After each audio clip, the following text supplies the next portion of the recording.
श्रीकांत सिंह शनिवार को घर आया करते थे। बृहस्पति को ये घटना हुई थी। 2 दिन तक आनंदी कोप भवन में रही, न कुछ खाया न पिया, उनकी बात देखती रही।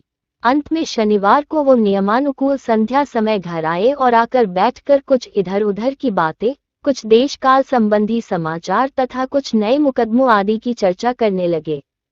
यह वार्तालाप 10 बजे रात तक होता रहा। गांव के भद्र पुरुषों को इन बातों में ऐसा आनंद मिलता था कि खाने पीने की भी सुधि न रहती थी।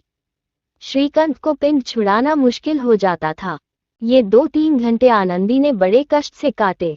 किसी तरह भोजन का समय आया, पंचायत उठी, एकांत हुआ तो लाल बिहारी ने कहा, भैया आप जरा भाभी को समझा दीजिएगा कि मुंह संभाल कर बातचीत किया करें, नहीं तो एक दिन अनर्थ हो जाएगा। बेनी माधव सिंह ने बेटे की ओर से साक्षी दी, हाँ, बहू बेटियों का ये स्वभाव अच्छा नहीं कि मर्दों के मुंह लगे। लाल बिहारी वो बड़े घर की बेटी हैं, तो हम भी कोई कुर्मी का हार नहीं। श्रीकांत ने चिंतित स्वर से पूछा, आखिर बात क्या हुई? लाल बिहारी ने कहा, कुछ भी नहीं, यूं ही आप उलझ पड़ी। मैके के सामने हम लोगों को कुछ समझती ही नहीं। श्रीकांत खा पीकर आनंदी के पास गए। वो भरी बैठी थी, ये हजरत भी कुछ तीखे थे। आनंदी ने पूछा, चित्त तो प्रसन्न है? श्रीकांत बोले, बहुत प्रसन्न है, पर तुमने आजकल घर में ये क्या उपद्रव मचा रखा है? आनंदी की त्योरियों पर बल पड़ गए। झुंझलाहट के मारे बदन में ज्वाला सी दहक उठी। बोली, जिसने तुमसे यह आग लगाई है उसे पाऊं, मुंह झुलस दूं? श्रीकांत, इतनी गर्म क्यों होती हो, बात तो कहो। आनंदी, क्या कहूं, यह मेरे भाग्य का फेर है। नहीं तो गंवार छोकरा, जिसको चपरासीगिरी करने का भी शऊर नहीं, मुझे खड़ाऊ से मारकर यूं न करता। श्रीकांत, सब हाल साफ साफ कहो तो मालूम हो, मुझे तो कुछ पता नहीं। आनंदी, परसों तुम्हारे लाडले भाई ने मुझसे मांस पकाने को कहा। घी हांडी में पाव भर से अधिक न था, वो सब मैंने मांस में डाल दिया। जब खाने बैठा तो कहने लगा, दाल में घी क्यों नहीं है? बस इसी पर मैके को बुरा भला कहने लगा। मुझसे न रहा गया। मैंने कहा कि वहां इतना घी तो नाई कहार खा जाते हैं और किसी को जान भी नहीं पड़ता। बस इतनी सी बात पर इस अन्याय ने मुझ पर खड़ाऊ फेंक मारी। यदि हाथ से न रोक लूं तो सिर फट जाए। उसी से पूछो, मैंने जो कुछ कहा है वो सच है या झूठ? श्रीकांत की आंखें लाल हो गईं। बोले, यहां तक हो गया इस छोकरे का साहस। यह आनंदी स्त्रियों के स्वभावानुसार रोने लगी, क्योंकि आंसू उनकी पलकों पर रहते हैं। श्रीकांत बड़े धैर्यवान और शांत पुरुष थे। उन्हें कदाचित ही कभी क्रोध आता था। स्त्रियों के आंसू पुरुष की क्रोधाग्नि भड़काने में तेल का काम देते हैं। रात भर करवटें बदलते रहे। उद्विग्नता के कारण पलक तक नहीं झपकी। प्रातःकाल अपने बाप के पास जाकर बोले, दादा अब इस घर में मेरा निबाह न होगा। इस तरह की विद्रोहपूर्ण बातें कहने पर श्रीकांत ने कितनी ही बार अपने कई मित्रों को आड़े हाथों लिया था, परंतु दुर्भाग्य, आज उन्हें स्वयं वे ही बातें अपने मुंह से कहनी पड़ी। दूसरों को उपदेश देना भी कितना सहज है। बेनी माधव सिंह घबरा उठे और बोले, क्यों? श्रीकांत, इसलिए कि मुझे भी अपनी मान प्रतिष्ठा का कुछ विचार है। आपके घर में अब अन्याय और हठ का प्रकोप हो रहा है। जिनको बड़ों का आदर सम्मान करना चाहिए वे उनके सिर चढ़ते हैं। मैं दूसरे का नौकर ठहरा घर पर रहता नहीं। यहाँ मेरे पीछे स्त्रियों पर खड़ाऊं और जूतों की बौछारें होती हैं। कड़ी बात तक चिंता नहीं, कोई एक की दो कह ले, वहां तक मैं सह सकता हूँ, किंतु ये कदापि नहीं हो सकता कि मेरे ऊपर लात घूंसे पड़े और मैं दम न मारूं। बेनी माधव सिंह कुछ जवाब न दे सके। श्रीकांत सदैव उनका आदर करते थे। उनके ऐसे तेवर देखकर एक बूढ़ा ठाकुर अवाक रह गया। केवल इतना ही बोला, बेटा तुम बुद्धिमान होकर ऐसी बातें करते हो? स्त्रियां इस तरह घर का नाश कर देती हैं। उनको बहुत सिर चढ़ाना अच्छा नहीं। श्रीकांत, इतना मैं जानता हूँ, आपके आशीर्वाद से ऐसा मूर्ख नहीं हूँ।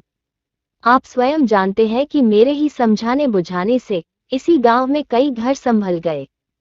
पर जिस स्त्री की मान प्रतिष्ठा का ईश्वर के दरबार में उत्तरदाता हूँ, उसके प्रति ऐसा घोर अन्याय और पशुवत व्यवहार मुझे असह्य है। आप सच मानिए, मेरे लिए यही कुछ कम नहीं है कि लाल बिहारी को कुछ दंड नहीं देता। अब बेनी माधव सिंह भी गरमाए। ऐसी बातें और न सुन सके। बोले, लाल बिहारी तुम्हारा भाई है, उससे जब कभी भूल चूक हो उसके कान पकड़ो। लेकिन श्रीकांत, लाल बिहारी को मैं अपना भाई नहीं समझता। बेनी माधव सिंह स्त्री के पीछे? श्रीकांत जी नहीं, उसकी क्रूरता और अविवेक के कारण। दोनों कुछ देर चुप रहे। ठाकुर साहब लड़के का क्रोध शांत करना चाहते थे, लेकिन यह नहीं स्वीकार करना चाहते थे कि लाल बिहारी ने कोई अनुचित काम किया है। इसी बीच में गांव के और कई सज्जन हुक्के चिलम के बहाने वहां आ बैठे। कई स्त्रियों ने जब ये सुना कि श्रीकांत पत्नी के पीछे पिता से लड़ने को तैयार है, तो उन्हें बड़ा हर्ष हुआ। दोनों पक्षों की मधुर वाणियां सुनने के लिए उनकी आत्माएं तिलमिलाने लगी। गांव में कुछ ऐसे कुटिल मनुष्य भी थे जो इस कुल की नीतिपूर्ण गति पर मन ही मन जलते थे। वो कहा करते थे, श्रीकांत अपने बाप से दबता है, इसलिए वो दब्बू है। उसने विद्या पढ़ी, इसलिए वो किताबों का कीड़ा है। बेनी माधव सिंह उसकी सलाह के बिना कोई काम नहीं करते, यह उनकी मूर्खता है। इन महानुभावों की शुभकामनाएं आज पूरी होती दिखाई दी। कोई हुक्का पीने के बहाने और कोई लगान की रसीद दिखाने आकर बैठ गया। बेनी माधव सिंह पुराने आदमी थे, इन भावों को ताड़ गए। उन्होंने निश्चय किया, चाहे कुछ क्यों न हो, इन द्रोहियों को ताली बजाने का अवसर न दूंगा। तुरंत कोमल शब्दों में बोले, बेटा, मैं तुमसे बाहर नहीं हूं, तुम्हारा जो जी चाहे करो। अब तो लड़के से अपराध हो गया। इलाहाबाद का अनुभव रहित झल्लाया हुआ ग्रेजुएट इस बात को न समझ सका। उसे डिबेटिंग क्लब में अपनी बात पर अड़ने की आदत थी, इन हथकंडों की उसे क्या खबर। बाप ने जिस मतलब से बात पलटी थी वो उसकी समझ में न आया। बोला, लाल बिहारी के साथ अब इस घर में नहीं रह सकता। बेनी माधव, बेटा, बुद्धिमान लोग मूर्खों की बात पर ध्यान नहीं देते। वो बेसमझ लड़का है, उससे जो कुछ भूल हुई उसे तुम बड़े होकर क्षमा करो। श्रीकांत, उसकी इस दुष्टता को मैं कदापि नहीं सह सकता। या तो वही घर में रहेगा या मैं ही। आपको यदि वो अधिक प्यारा है तो मुझे विदा कीजिए, मैं अपना भार आप संभाल लूंगा। यदि मुझे रखना चाहते हैं तो उससे कहिए जहां चाहे चला जाए। बस यह मेरा अंतिम निश्चय है। लाल बिहारी सिंह दरवाजे की चौखट पर चुपचाप खड़ा बड़े भाई की बातें सुन रहा था। वो उनका बहुत आदर करता था। उसे कभी इतना साहस न हुआ था कि श्रीकांत के सामने चारपाई पर बैठ जाए, हुक्का पी ले या पान खा ले। बाप का भी वो इतना मान न करता था। श्रीकांत का भी उस पर हार्दिक स्नेह था। अपने होश में उन्होंने कभी उसे घुड़का तक न था। जब वो इलाहाबाद से आते तो उसके लिए कोई न कोई वस्तु अवश्य लाते। मुदगर की जोड़ी उन्होंने ही बनवा दी थी। पिछले साल जब उसने अपने से ड्योड़े जवान को नागपंचमी के दिन दंगल में पछाड़ दिया तो उन्होंने पुलकित होकर अखाड़े में ही जाकर उसे गले से लगा लिया था। 5 रुपये के पैसे लुटाए थे। ऐसे भाई के मुंह से आज ऐसी हृदय विदारक बात सुनकर लाल बिहारी को बड़ी ग्लानि हुई।